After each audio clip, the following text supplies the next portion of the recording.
Welcome back to another episode of a podcast written by a software engineer. I'm your host, Perry, and today we're doing another Ask Me Anything for episode 30. Even saying episode 30, that just sounds absolutely crazy. What is that? That's 30 hours of content that I never thought I was going to make.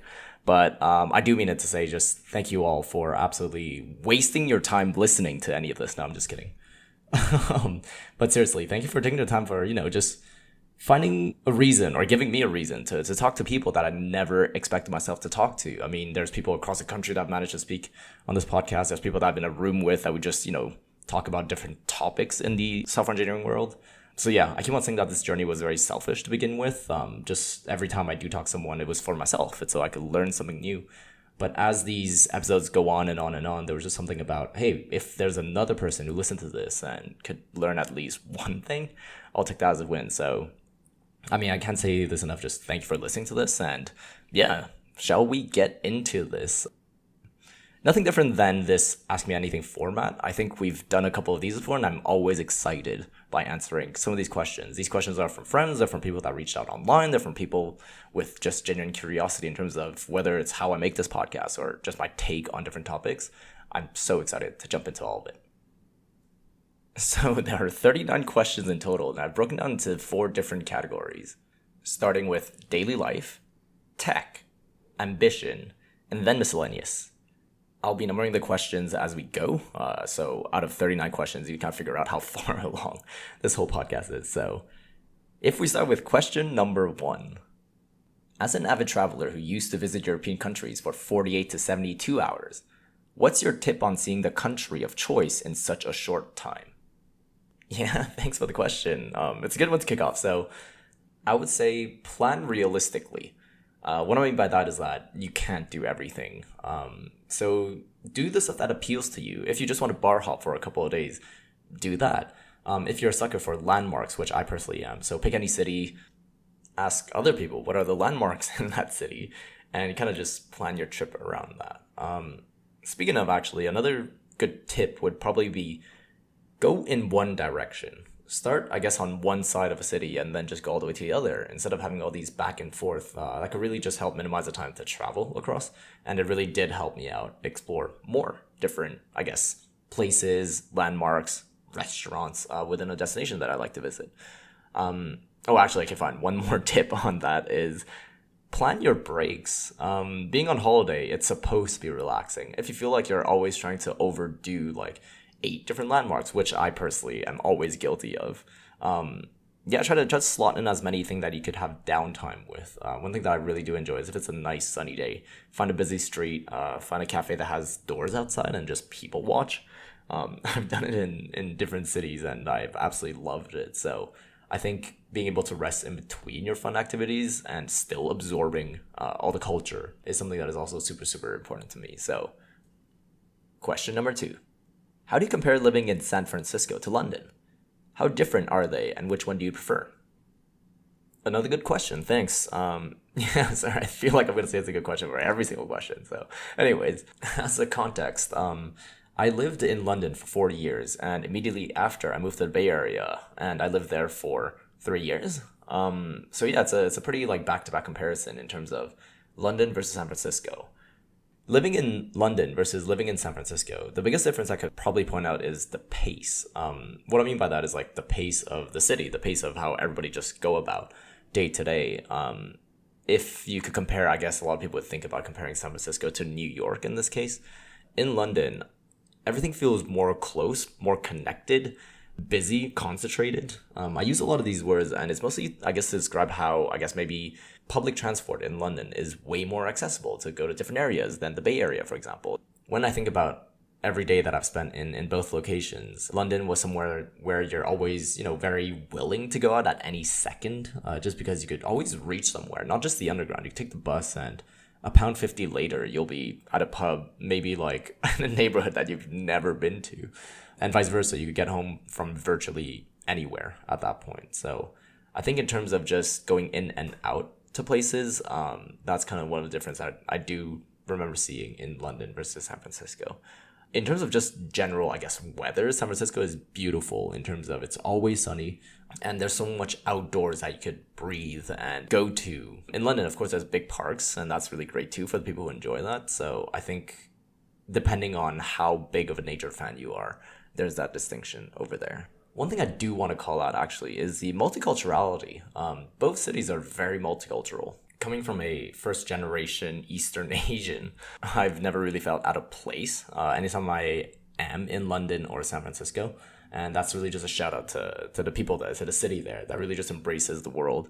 And speaking of the food in both places, it's amazing. There's always something that you could discover new about food that you've never had before, and you'll be blown out of your mind every single time. So, but yeah, that's a really quick roundup of comparing living in San Francisco to London. Which do I prefer? I'm not going to answer that. I think both has its absolute appeals to all of it. Shout out to San Francisco for always being nice weather. Allowing me to have a motorcycle out there and hang out with all the people and go to spots that I've never expected myself to drive to ride to. Shout out to London for Morley's. Shout out to Morley's, that's what it is. And of course, my personal favorite, chicken cottage. Anyways, question number 3. What do you love/hate about San Francisco? Okay, I'll be a bit diplomatic over here. I'm going to start with the hate, and then I'll talk about everything that I love about it. But hate, very simply, the public transport. Okay, fine. Hate is a very strong word. I'm sorry for that. I think it's some aspect where I think it could definitely use some improvement in the sense of just making the city more accessible. I know I'm not providing all the best solutions out there, but I think there are some parts of San Francisco that are absolutely beautiful, but very inaccessible if you don't have a car, if you don't have a motorcycle, if you don't have any public transport. For example, going to the Outer Sunset or even going to the Golden Gate Park even, sometimes it's just a little bit hard to get there. So given the fact that I think nowadays people are just willing to go to more places, willing to do more stuff, one thing that I personally do think would make a massive impact is a top-notch public system in San Francisco. On the other hand, though, what I love about San Francisco is probably, as I mentioned before, the greenery. The fact that you're so close to the outdoor space and it's always good weather out there. It probably rains like 5 times a year. It's a bit scary, of course, with the droughts and the wildfires, but for the times that you don't have to worry about this kind of stuff, that you really just get to breathe and enjoy the space, there's hardly any other state, I guess, that really compares to California and to San Francisco to have all these like beautiful views everywhere. So that is something that I definitely remember appreciating, and I don't take it for granted now that I live in New York. Question number 4. Where is the best wing place in San Fran? First of all, I'm not going to get shtick for saying San Fran. I don't say it. I'm just reading the question, if anything.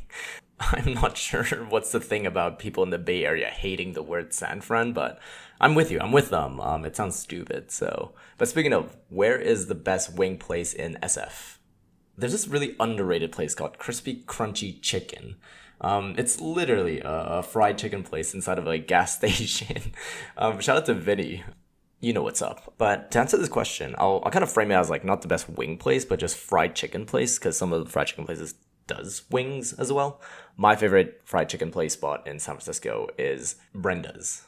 There are 2 locations, I believe, in San Francisco. One in Nopa and one probably closer to Soma, I believe. But the one I always love going to is Brenda's Meat and 3. So that is definitely what I think is the best fried chicken / wings place in San Francisco.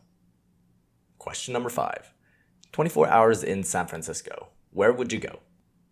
I don't want to answer this question. There are so many places to do, but in the theme of, being efficient and trying to make the most out of a single trip, short trip in San Francisco, I would start off in Chinatown in the morning, get some breakfast over there. There's everything good. And then go towards the ferry building and then slowly get your way to Fisherman's Wharf. At some point, get lunch at Brenda's, of course, and then go to the Golden Gate Park area. There's a really good lookout point. I don't know how to describe it. It doesn't really have a name, but if you DM me, I will give you the coordinates to find it. Just to absorb the city a bit, and then slowly make your way back to maybe towards Hayes Valley to have a couple of drinks over there. For dinner, I would say House of Prime Rib. I think it's a must-do in the city. But another good spot for dinner is probably Daeho out in Japantown. And then towards maybe later in the afternoon, in the evening, I would probably say just hang out in Mission. And I think that really completes the 24 hours in San Francisco. Question number 6. When are you posting more travel pics, and why on earth do you pose like that? Okay, as a quick context, this is referring to my Instagram at Dr. Poor, where I post all my travel pics, and I do pose very specifically for all of them. But the first part of the question, when am I posting more pictures, more travel pics? Well, the obvious answer is when I travel more. I know during the pandemic, I definitely did not travel at all. So now that, we're kind of coming out of it, or we came out of it mostly, this is the exciting part. I definitely am traveling more, and just more to come.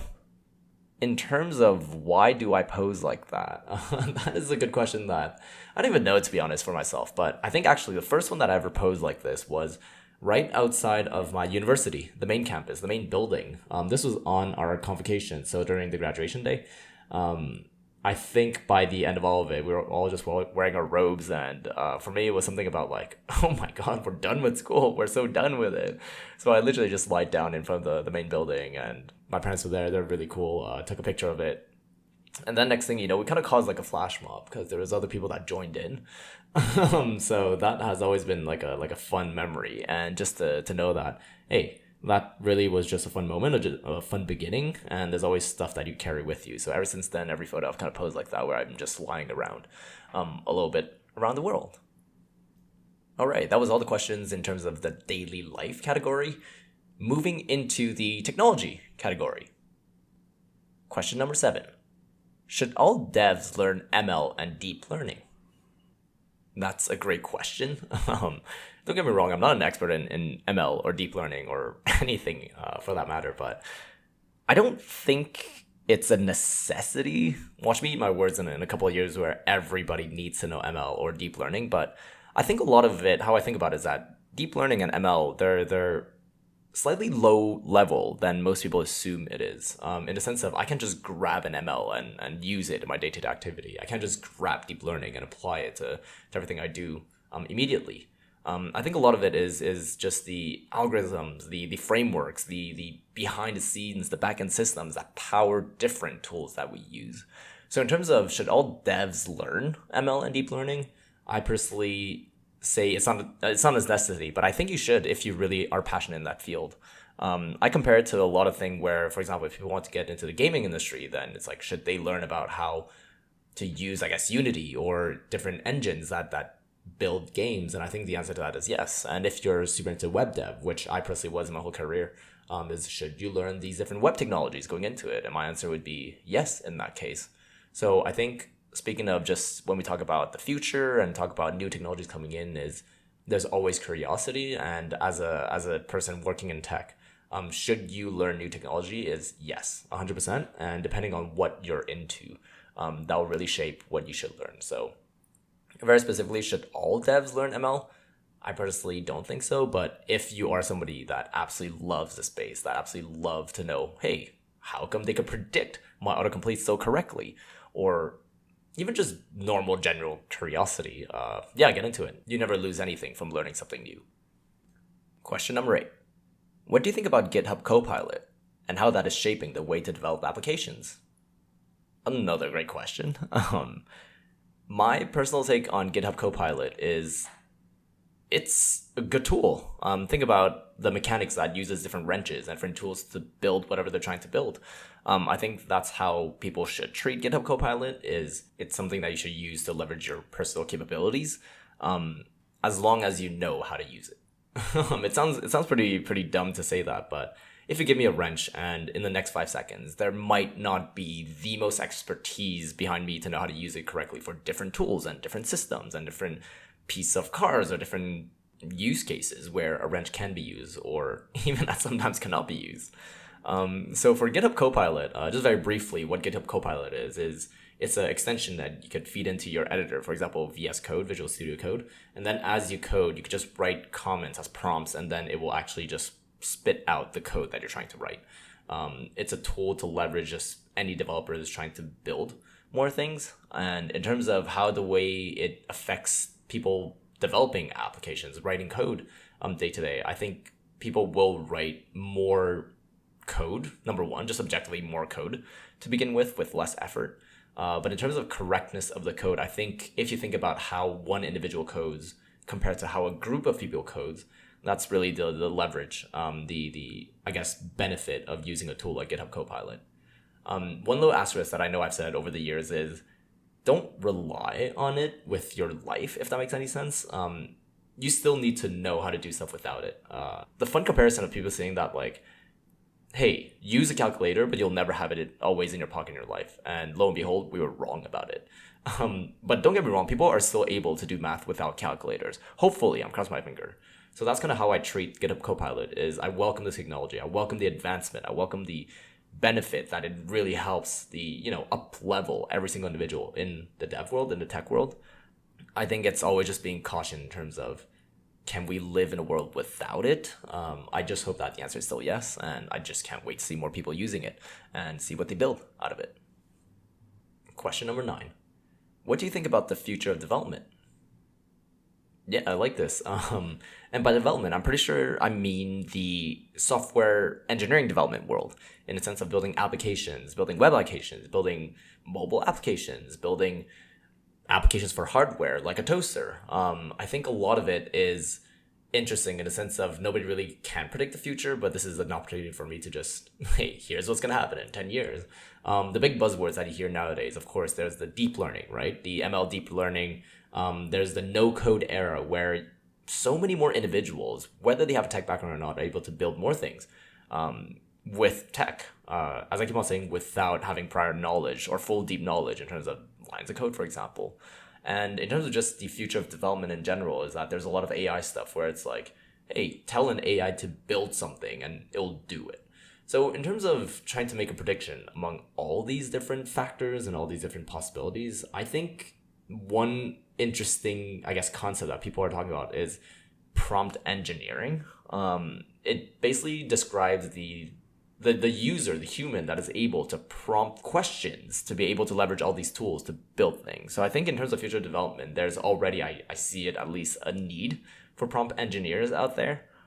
Actually, don't get me wrong, there's always going to be a need for old school applications. And by old school, I always mean like back in the good old days where you have a back end and a front end and a database and loads of different smaller like microservices in between all of it. I think those will always exist. People keep on talking about, for example, the finance industry where, hey, look, they're running everything on COBOL, which is language that is decades old. I think there's always going to be these examples that very important core infrastructure still exists and still needs the brain of people that know how to use these tools.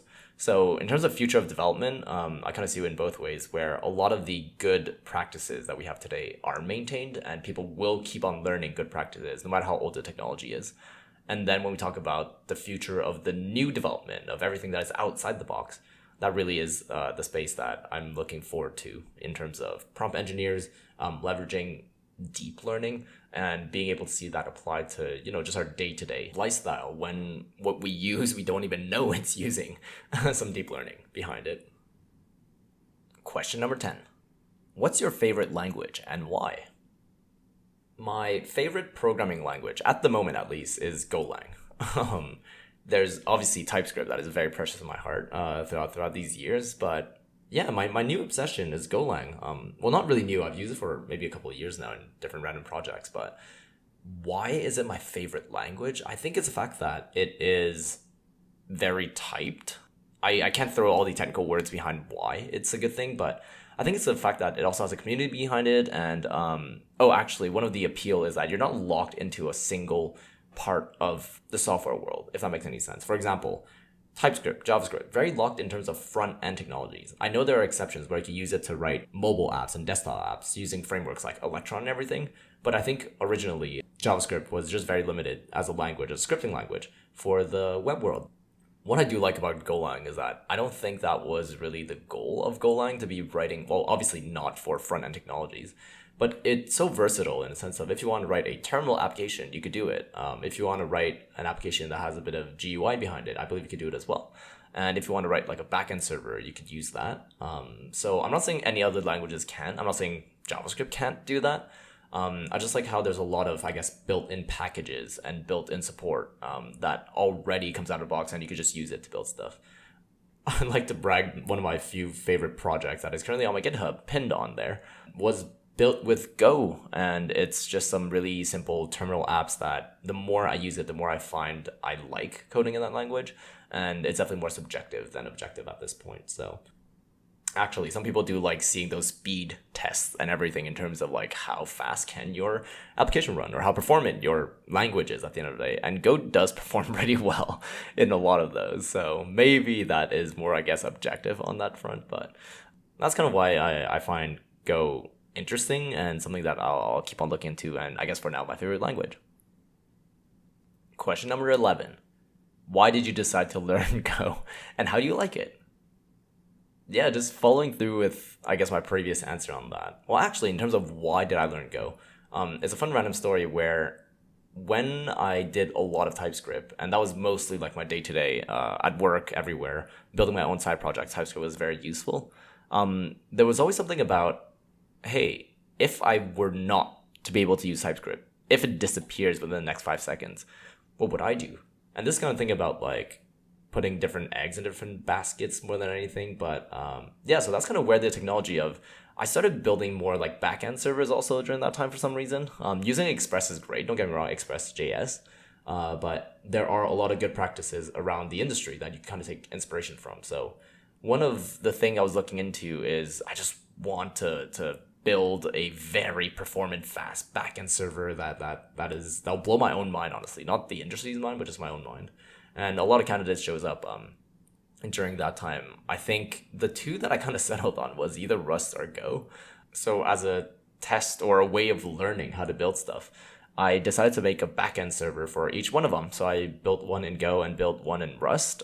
And the way I would describe the difference is Go is definitely a little bit more high level than Rust. Rust is way closer to C, C++, where a lot of memory allocation is a concern in the language.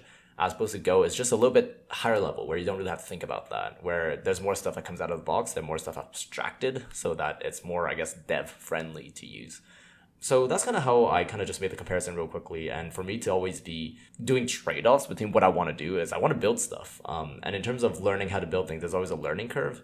And the fact that both were good answers, I just really had a coin toss on that one. So went with Go. Doesn't mean I'll never learn Rust. Doesn't mean I'll do more Rust in the future. But Go was something that it's been working well and I've been having a great time using it. So that's at least how I decided how to learn Go. Question number 12. If interested in tech, but not currently in the tech industry or have little knowledge of it, what is the most valuable thing to know that would set you apart from other tech laymen? I think the most valuable thing to know is that the tech industry, of course, is very aggressive and intimidating for anybody who doesn't have any background to it, but I think it needs people that do not come from a full-blown pure tech background, if that makes any sense. It's like the world, you need opinions from a lot of different perspectives before you can actually decide on what is good. So I think the leverage that a lot of people that are, I guess, intimidated to go into the tech is know that you provide a lot of value. You provide a lot of insights, seeing different side of a coin, seeing how to tackle problems from a non-technical way. So I think one thing that is valuable, if anybody who is trying to get into the tech world without a full, massive knowledge behind it, is try to relate how you see tech from a, I guess, non-technical perspective, but also make sure you have like similarities. I know a lot of people who, for example, worked in support that works really closely with a web application, for example, and they see the application differently than people who built it. But then if you slowly bridge the gap between, wait, why does it work like that and how it's built like that, then that's something that is extremely valuable. And that doesn't require somebody to have massive tech knowledge. So yeah, rely on your experience, try to think about how things are built, think about how you use the application. Also, really important, write it down. If you're able to show people that you have thought about these different use cases, that's definitely something that will make you stand out, if anything. Question number 13. What is your opinion on the metaverse? Yeah, to be completely honest, I haven't really thought about this topic a lot.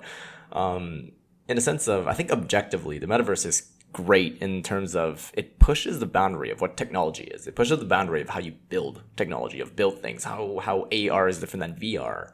And how, the sensory, you could actually leverage like the touch in all of this as well. I think it really just pushes, the boundary, as I was saying. So objectively, I think the metaverse is pretty cool. New concepts, new ideas. from a society point of view, I think that's another way of thinking about this, where how does it change how we interact with each other? How do we interact with the space? I think another example that happened recently, obviously, is like, everybody being on video calls all the time. That is very different than what it was before, and that's like a change in society at the end of the day. So I think I would kind of attribute the success of metaverse if it kind of disrupts our day-to-day like that. And of course, it's yet to be seen in terms of how it's going to pan out. But I think that's another way of aspect that it will, I guess, slowly appear in our lives. And then it depends on how much it lasts, how much it stands. But yeah, I think the emphasis is behind the technology. I've always been a geek of technology at the end of the day. So my opinion on the metaverse is that I think it's interesting. I think it's something that really, makes people think about new creative way of solving problems or making a problem and then solving it. Question number 14. Is there someone in your field you really look up to? If so, who and why? Oh man, I'm gonna have the most boring answer to this is, no, unfortunately, I don't really have like a specific name of somebody who I look up to. Well, I guess not like a famous name. I think a lot of people who I look up to are people who I've personally worked with, who I've personally witnessed why they're a great person or why they've done something great. So I think in terms of, are there individuals that I've met in my career of working in tech? Absolutely, yes. Shout out to Carlos, actually. I did an episode with Carlos earlier on the podcast. If you guys want to check it out, just scroll back up a little bit. But yeah, we used to work together maybe like 5, 6, 7, 8 years ago, and he was the tech lead on that team that we're working on. And during that time, that's one of the individuals that I keep on just learning so much every single day, whether it's during code reviews or whether it's the way he was implementing like a problem. I think it's something like that that really just puts an impact on me. And yeah, at the end of the day, it's something that I learned from, and just seeing him today, like just pushing himself, doing more stuff. And even if we don't work together, you still have so much to like keep up with him and ask like, oh wait, how did you end up doing this? And then it just keeps on building and building and building. I think that's pretty much like the definition of somebody I would just look up to all the time, and just try to do as good, if not better, at the end of the day. So all right, now we're diving into the ambition section of the question. So here we go. Question number 15. If Perry didn't have to worry about money, what would he spend his life doing / pursuing?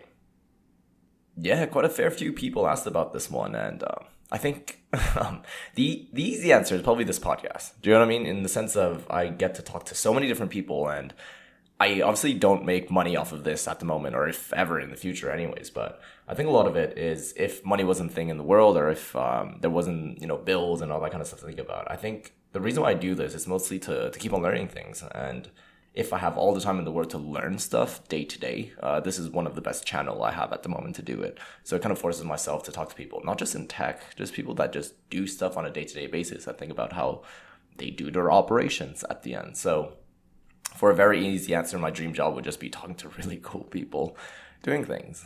But I guess like on the other side of if it wasn't this, I would probably also think about, there's a concept of learning things, but there's also the fun part of like trying to, I guess, like teach it to other people or like make it known to other people. So if you spend a lot of time, let's say like you picked up an instrument recently and you learned so much behind it, there's always the next step of, just sharing it with people and trying to help other people get into it. So I think if I had all the time in the world and not have to worry about any of the money stuff and all that kind of thing, I think it's just picking up all the hobbies that I personally enjoy and just trying to, I guess, maybe teach it to other people and see why I find it interesting, and then maybe other people might also pick it up too. So question number 16. Of all the personal projects you've started over the years, which have you A, enjoyed the most, and B, think could have been the most profitable? I really like this question because I'm guilty of asking this question to everyone, to be like, oh, what's your side project? What's this project you've been working on? And yeah, for me to answer this is the most memorable one is I was working on this project this is like, when there's a big boom about, AI and like machine learning model and how do you leverage that to apply it to, day-to-day stuff. So the way I was thinking about that is I was working on this, I guess, like prediction model about football games, English football game to be more specific. So like the Premier League, you have Tottenham, of course, you have Liverpool, you have Man United, you have everybody playing in this league. And the whole point is I wanted to find a way to be able to predict the scores. Don't get me wrong, people have tried to answer this question a million times over the years, but when you throw in the factor of, I guess, AI and prediction and machine learning, so I kind of built this website where there wasn't any machine learning or AI behind it. The whole point is that you would kind of crowdsource people's opinions and feelings about what do you think this match is going to end up like. So a lot of that was for me to really just experiment and, just leverage people to be like, hey, if you believe that Tottenham is going to win against Burnley this weekend, then put your either money in your mouth or put some points behind it. So I guess it was a lot of like fun aspects of trying to see what kind of way people have in terms of how much belief they have in a team to win. So I kind of built a website about that. It was really fun because there's a bit of math, I guess, you kind of put behind it, but also it was a full-fledged website with a front end, back end, and database as well. So just being able to touch all of it and apply to, I guess, some real case scenario, because what happens is that the game would happen and then you could just look back in terms of how the prediction model kind of came. That kind of was very exciting. It's not available at the moment, but hey, it can come back at any time. So hopefully that answers the part A of which side projects I've enjoyed the most. But in terms of B, could have been most profitable. That's always a speculative answer. I think, honestly, if that idea that I was just describing kind of made it big, then of course that could be profitable. But unfortunately, I don't think I have a decisive answer in terms of which one's going to be the most profitable, hypothetically. Question number 17. What's the future for your podcast? Yeah, I like this question. The answer has always been, I don't know. Well, the future of the podcast is always like, I will absolutely do these episodes whenever I still have the interest and the time and the passion to talk to other people and to just, see what their world looks like. So the future of this podcast is, yes, I have a full-time job and it's not this podcast, but I will always try to find time to push out, different content just because it's for myself. I keep on saying it. So it's very much on my own cadence. And if it goes big, it goes big. If it doesn't, it doesn't. I think this consistency really helps me with my lifestyle when you kind of break down your schedule in terms of, oh yeah, there's something that's recurring and that you enjoy.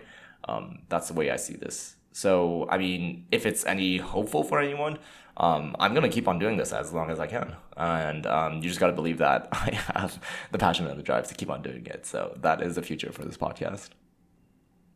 Question number 18. Would you quit your podcast if the number of listeners remain low? In terms of why I do this, I keep on saying is that it's a very much a learning experience for myself. It's a little bit selfish at the end of the day. But in terms of listeners being low, I guess I could look up all the stats, right? You can always look at how many people started this podcast this month, this week, this day.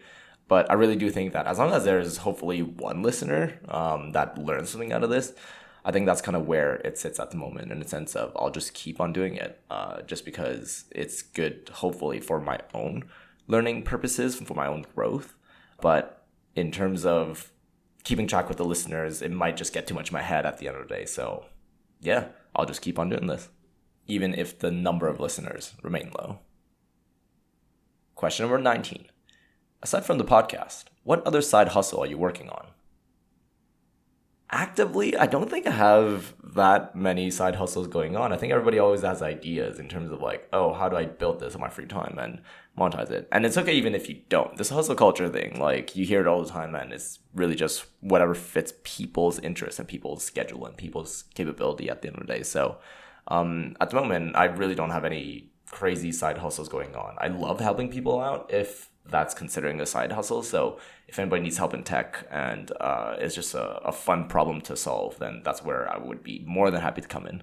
But in terms of these side projects of, having them online and run on a full server database and front end application and just having those like trying to monetize it and trying to have like a lot of users onto it. Nothing currently active at the moment, but hey, you never know. Maybe something tomorrow. Question number 20. What skills do you want to develop right now? Yeah, I'm going to take that question as one, I guess, engineering skills. No, that's not even fair. I'll take it as any skills because in the engineering world and even just the world in general, there's all kinds of skills, right? There's soft skills, there's hard skills. But for me personally, the skills I usually want to develop is I think it's putting stuff into practice. So what I mean by that is that you read a lot of content online in the sense of like, theoretically, here's how you implement this way of making your network API call faster. Or here's a server that processes like 1 million requests within a millisecond or something like that. So I think I'm at the point where I love learning all this kind of stuff, and this is really just trying to apply it, whether it's at work or just your day-to-day side projects. So some of the stuff when we talk about these optimum like performance of everything, like the skills I want to develop right now, I'll just pick up Go and I'll just try to build a server and see how performant it is and see how responsive all that can be at some point. So that's one way of looking at engineering skills I'm trying to develop. And on the other front is always just look at what I already have ongoing. For example, even talking to this podcast or like just talking in general.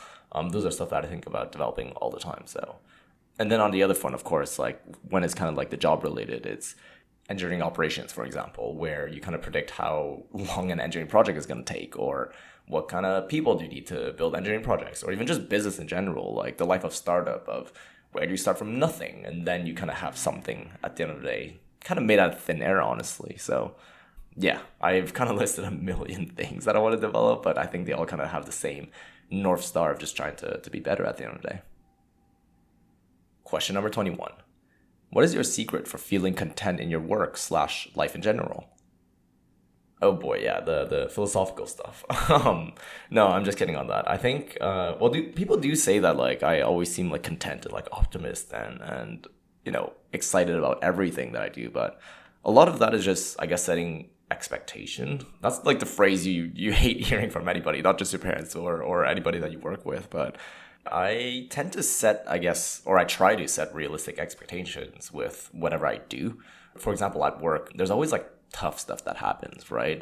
We need this project due in 2 days, or hey, we want to build this stuff, but we're not allowed to build it because there's other priorities at the moment. So in terms of expectation, you just got to, I guess, communicate. Yeah, just tell other people why it's difficult, why it's hard, and also just have the next step. Always have something to do to make it better and try to be closer to the goal that you all want to be at. So in terms of being content, that's probably how I see it, at least on the work side, is that there's always a solution to things, and just know that the world is not perfect. As long as you give a heads up, as long as you communicate a lot, I feel like contentment for me is making sure that just everybody's on the same page. And from that, the rest of the problems gets a lot easier. That's at least how I see contentment at work. But when we talk about contentment in life in general, that's definitely a bigger one in the sense of it's very personal. Everybody's contentment is like different. The best part about it is that I think how you say is it's relative. Being content is a lot of times is it content with yourself, with who you are today versus a year ago of who you are, or is it the difference between who you are today versus somebody else's contentment? So I keep on saying that it's very not objective, but my own contentment and how I know that I'm, hopefully more optimistic today than I was yesterday or the day before or the year before was just think about everything that you've gone through up till this point and just be thankful for a lot of it. If you're able to get up on your feet every day without any major pain, and if you're still in touch with people that you love and you're able to talk to them and you're excited for the next time you're going to go have food with them and all that, I think those are the stuff that we live day to day that it seems quite simple, it seems quite straightforward, but if you add all of them and you're able to reminisce between all of those events, then I guess that's kind of how I would gauge contentment in life. So yeah, there's a lot of contentment in careers, there's a lot of contentment in your day-to-day life, but try to help yourself first, and then a lot of times, of course, use the help from everybody else, and then if you do have enough time after that, is help others. I think that really just drives my contentment through life. Question number 22. What are your dreams like? Do you find they reflect what's happening in your conscious? This question really does fit in the, I guess, ambition section, if anything. But yeah, in the very big picture, what my dreams feel like, I have two ranges of dreams. One of them is that like it's quite it takes a lot of aspects of my day-to-day life. So if something happens at work and I'm like, oh wait, that's a memorable thing, then they might pop in my dream sometimes. But then there's these completely wild fantasy fiction ones where it just doesn't make any sense. It's like a random plot where I'm just maybe running down a hallway, getting chased by this creature, and then next thing you know, it's like, oh wait, never mind, I know this creature, and the creature's name is Billy, and we're just having a good time, and that's it. Like, there's no middle area. It's either something that is like, oh, look, it kind of happens in my day-to-day life, or it's another thing where it's completely fictional at that point. And I guess that kind of answers the question, like, I guess does it reflect what's happening in your conscious? So conscious, I believe, is like when I'm actually awake and running around and doing stuff. Is like part of it, yes. I think a lot of what I dream of does reflect on my day to day. But also, there are nights where I just don't dream at all. So, question number 23: how long do you expect to live? Am I supposed to just throw out a number? I don't have a number. I say I'll live as long as I can, I guess, or as long as I will. I mean, if it's a long life, then great. If it's not a long life, then great as well. Mostly in the sense of, yeah, just enjoy your day to day. I just try to keep up with as much as I can in terms of health-wise, in terms of news-wise, in terms of like fun things to do. And that is my expectation. So I'm just going to live like that every single day. And hopefully that is going to keep me happy and going. Question number 24. What are the biggest lessons you have learned over the past 2 years about your health? Yeah, I love this question. It kind of dovetails over the health question from earlier in terms of how long I expect to live. But the biggest lesson is I will never take my health for granted. Not even just in the past 2 years, of just in general is it's weird. I don't know how to describe it. Maybe like it's old man injury syndrome or something like that. But there's a point in your life where you just pick up injuries out of nowhere. Parts of your body just starts hurting that are parts of the body that just never hurt before. I consistently play football, or I try to at least play weekly football, which is English football and not the American football. And just out of nowhere, you just have like injuries, like, oh, the front of my thigh just hurts randomly, or and of course, like depending on severity, there's like ankle injuries, all that kind of stuff. So for me, it's a lot of that where I knew they would happen. Everybody playing sports, anybody just living life in general, there always are like I guess like stuff happening with their body. And in terms of my health and how do I keep up with it is, yeah, I just try to strengthen as much as I can in terms of fitness, stamina, just muscle building, a lot of that kind of stuff. And I just try to keep that as healthy as possible. So I guess biggest lessons is, yeah, just put in the time day to day to be better, to be healthier, to eat better, to work out better, to sleep better at the end of the day. And that's kind of the biggest lessons I'll tell to anyone is everything is baby steps and it's never too late to start. Question number 25. What is the most significant thing that happened to you over lockdown? And of course, lockdown is referring to the pandemic of starting, 2020? The COVID pandemic, where everybody was just forced to stay at home. I have a pretty straightforward answer to this one is the most significant thing is me buying an electric guitar when I've never played the guitar before. And till today, I absolutely love it. So I think it's significant in the sense of it's just a new thing that I got to learn and something that I really, I guess you kind of have it for life. It's kind of like learning how to ride a bike. So I would compare it definitely for people. The first time you learn how to ride a bike, it's quite significant. And for me during the lockdown, picking up the electric guitar has been my highlight. Question number 26. What is a secret thing you wish you had done these past 2 years? If we think about the past 2 years, it kind of overlaps, I guess, with the lockdown of everybody just staying home and not being able to, I guess, like go out as often.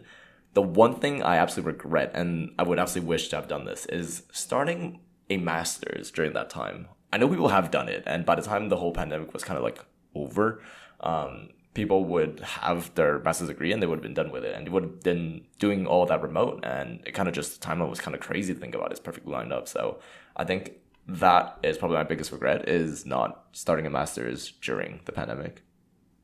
Question number 27. What is Perry's biggest fear? Okay, yeah, this is definitely a personal one at the end of the day. Well, to be fair, I think a lot of what I fear at the end, or I'm scared about, I think they're quite common in the sense of, number one is I just want everybody to be healthy. If there's any kind of complications, all that kind of stuff, I think I always think about it and I'm always like scared of that, I guess. So that's definitely a pretty, I guess, straightforward one. But another fear actually that's a bit more personal is just the fear of not being interested in things anymore, if that makes sense. Like, I can't speak for other people, but I feel like there's always a point in somebody's life where you're just like, I'm so tired of everything and I don't want to pursue anything anymore. And it feels like it's done at that point. And I'm terrified of that. So I think that is definitely a fear that I do have. But on the other front is, thank God the world is massive. There's so much to see, to do, to learn. And I feel like that's something that I can always feed off of. So yeah. Question number 28. What are some embarrassing moments you've had? I guess I could answer this from like a more general perspective. I don't think there was like singular moments in my life when I'm embarrassed. Maybe there were, but I feel like I just blocked them out of my mind. But The one that I know that kind of happens here and there is when somebody asks you about something, maybe in like a professional setting at work or something like that, and you just don't know the answer to. Of course, you could be embarrassed, but I think over the years, kind of cope with it. And the best part, at least for me, is I come across these moments where I'm like, oh, wait, I should know this. I'm really embarrassed and I don't know it. But funny enough, if you just communicate it to be like, hey, look, I don't have the answer right now, but I can find it. It seems to resolve a lot of the concerns and, reassure a lot of people. So I've been kind of just applying that to, I guess, mostly everything I tackle in my life is, yeah, you'll end up always doing something embarrassing. It's going to happen for sure. Not just me, for you. Like tomorrow, you're going to do something embarrassing. But yeah, life is fun where you can just cope with it and learn how to acknowledge it and just be like, hey, I mean, I know better now and I'll do better next time. Question number 29. You always say you're not creative, but I'm pretty dang sure you are. What are some creative things you're doing now or that you would like to do? Yeah, sorry guys. I've definitely said this a million times where I really am not like a creative artsy person, like a left brain kind of thing. I believe that's the side of the brain that is more creative. And I always blame it on the fact that, hey, I work in tech, when you write this line of code, that's what it's gonna do. The code never lies. You gotta be like very technical at the end of the day. But I guess like my biggest complaint for myself is where's the creativity? Not saying that the tech world is not creative. It definitely is. You find creative solutions to solve a lot of problems. But in the sense of I'm not creative of, being able to pick up a sketch pad and just draw something out of nowhere, or being the creativity of having a good visual, pretty design for a website. So those are the parts I feel like I've always been missing. I've always wanted to learn more.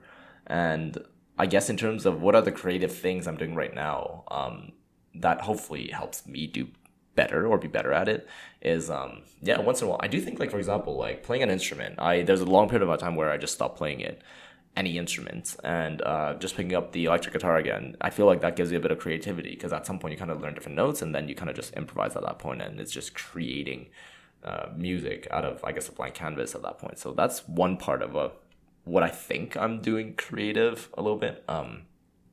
But on another front, when I was talking about Sketchpad, it's something that's quite cool, at least in New York where I live at the moment, is there's a lot of museums that are completely free, and then there's nothing stopping you from going there with a Sketchpad and just drawing stuff. So we've been doing that for a little while now, just going to different museums and drawing. And I think like that's another way of, your work is very technical, your day-to-day is very technical, but in terms of having a creative outlet, that's something that I look forward to a lot. So yeah, moving forward is just trying to find these different contrasty outlets to your day-to-day that lets you be more creative and, be not more original, but I guess it helps the soft skills of just being more creative, thinking on your feet, and just being content at the end of the day, being able to create stuff. So question number 30.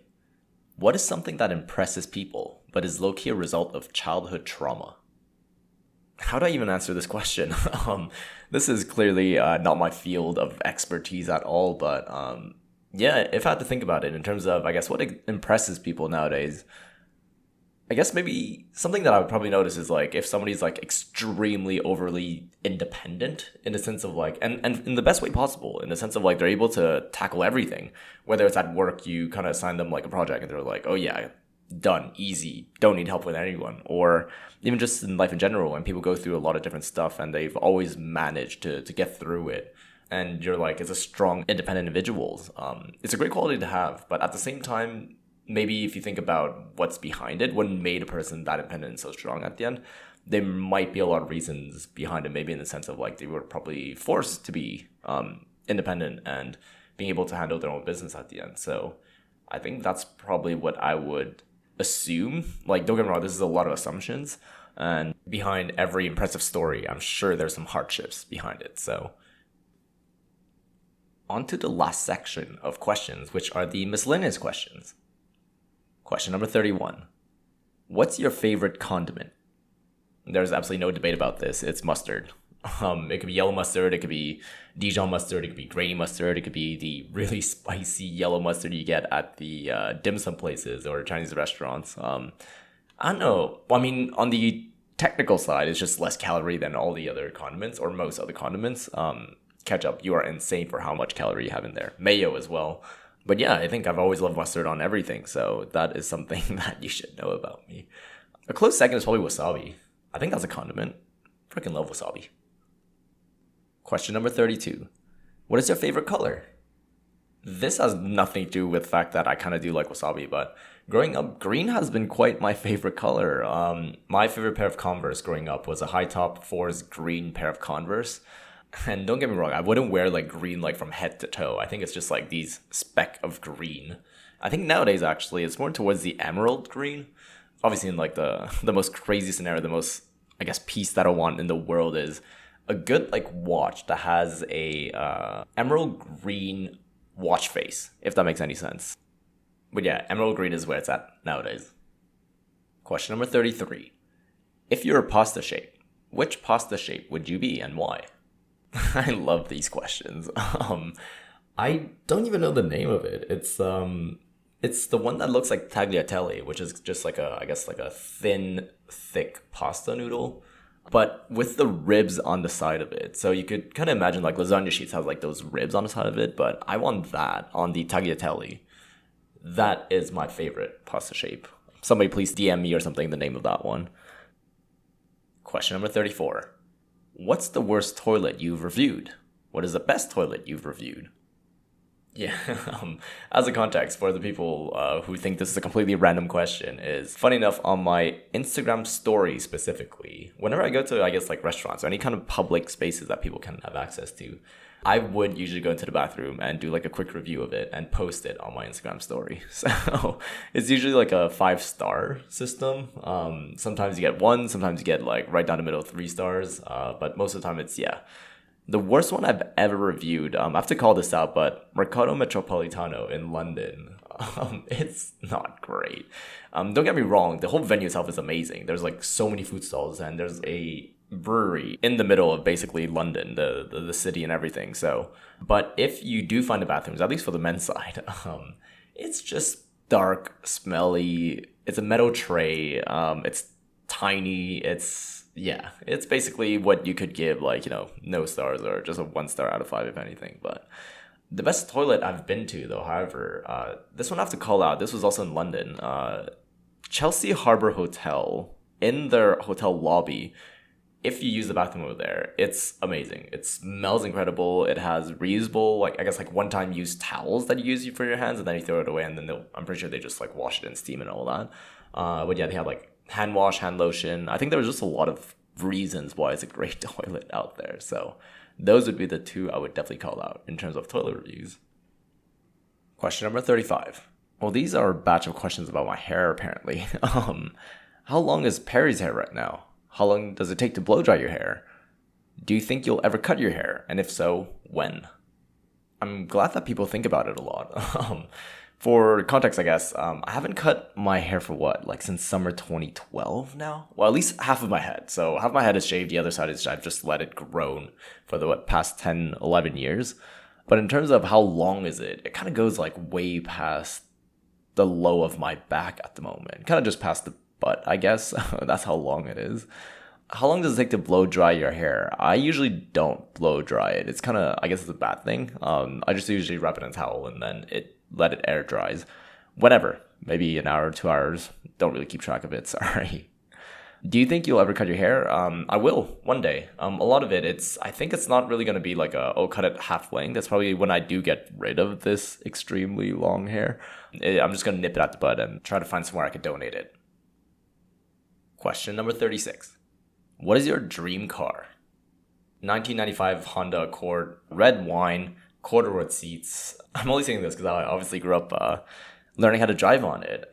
But the cool thing about that was, I don't know, just stepping on the gas on that one felt different than driving any other cars nowadays. Nowadays, in all the cars, you would always feel like there's like I don't know, it feels like you're stepping on air and the car just goes, obviously. And I guess that's a good thing technology-wise. But yeah, I think those kind of cars, at least in 1995, like that kind of period, you just feel more the engine. So maybe that's one way. And I think a lot of it is nostalgic. So I'm going to stick to the answer with 1995 Honda Accord red wine specifically as my dream car. Okay, fine. I really do like the Porsche Carrera 911S as well. I've gotten to drive that once in my life, and it just sounds so good. Question number 37. What are your hidden talents? None. Nothing. don't have any hidden talents. The one thing I could think of is it's not hidden nor a talent, but apparently I speak really quickly. I don't know if that's a good talent or not, but I think over the past years, I've just had that pointed out to me a lot. So I guess that's the hidden talent. Question number 38. What is your number one karaoke song? Don't have one. I'm just terrible at karaoke. But I guess if I have to do one, it would either be something like Sex on Fire, Kings of Leon, or Gimme Gimme Gimme from ABBA, or Stand By Me by Benny King. Last but not least, question number 39. Describe the last place you took a walk. The last place I took a walk was... Great question, by the way. I love this because you don't really think about it. It was actually in Brooklyn, more specifically in Bed-Stuy, because I don't live in that area, but I was checking out the place out and I was just having a walk in terms of checking out the neighborhood, so... Well, that wraps up the AMA. Hope you guys learned a thing or two about me, but yeah, just honestly, thank you for being part of the journey. Episode 30, that's so crazy to think about, so... Until then, big love, have a great day, and I'll catch you guys on the next one.